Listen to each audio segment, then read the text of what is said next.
আসসালামু আলাইকুম। আশা করছি সকলেই ভালো আছেন। সবাইকে জানাচ্ছি জুমা মুবারক। আজ খুবই ভালো একটি দিন।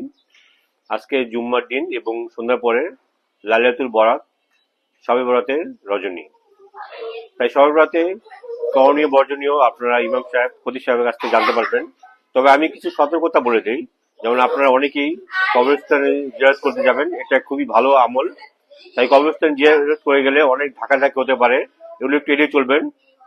তাই আপনার এই কবরস্থানে যাওয়ার সময় বা ঢাকাঢাকির সময় আপনার মোবাইল মানি ব্যাগটা সচেতন রাখবেন। এবং আপনি চাইলে দান করতে পারেন। দান করতে গেলে টাকা পয়সা খুচরো করে রাখবেন। 5 টাকা, 100 টাকা খুচরা করে করে দিতে পারেন, বা 10 টাকা 20 টাকা করে খুচরা করে দিতে পারেন, তাহলে আপনার জন্য সুবিধা হবে। এবং কবরস্থানে জিয়ারত করে দ্রুত চলে আসবেন। রাত 12টা 1টার পরে আর কবরস্থানে না যায় ভালো। চেষ্টা করবেন এশার নামাজ পড়ে আপনি কবরস্থানে গিয়ে চলে আসবেন। 2টা 3টার পরে, মানে অনেক রাতে কবরস্থানে না যায় ভালো। দ্রুত কবরস্থান থেকে চলে আসাই আপনার জন্য সতর্ক ভালো হবে। এছাড়াও ভ্যান করে বিভিন্ন জায়গায় ঘুরতে যাবেন না, বিভিন্ন অপরিচিত জায়গায় নির্জনে যাওয়ার চেষ্টা করবেন না। গেলে দেখা গেল যে অপরিচিত লোক বিভিন্ন রকম কিছু ভাবতে পারে। আপনি আপনাকে সেফ মতো রাখবেন। সবচেয়ে ভালো হয় আপনি যদি মসজিদে ইনফরাদি, মানে একাকিত্ব ভাবে ইবাদত করেন, আল্লাহর কাছে ক্ষমা চান, এগুলি ভালো হবে।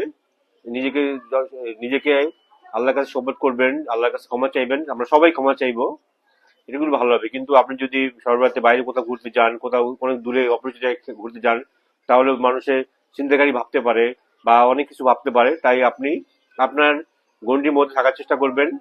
বিশেষ করে সর্বরাতের রাতে মসজিদে অবস্থান করা সবচেয়ে বেশি শ্রেয় ভালো। কিন্তু মসজিদেও না হয়তো বাসে বসে ইবাদত করতে পারেন। এই খতিব সাহেব, ইমাম সাহেব আপনাকে করণীয় বর্জন বলে দিবে, সেটা মানার চেষ্টা করবেন। আশা করছি সবাই সুন্দরভাবে আল্লাহর ধ্যানমগ্ন হিসাবে ইবাদত করে এই সময়টা কাটাবেন।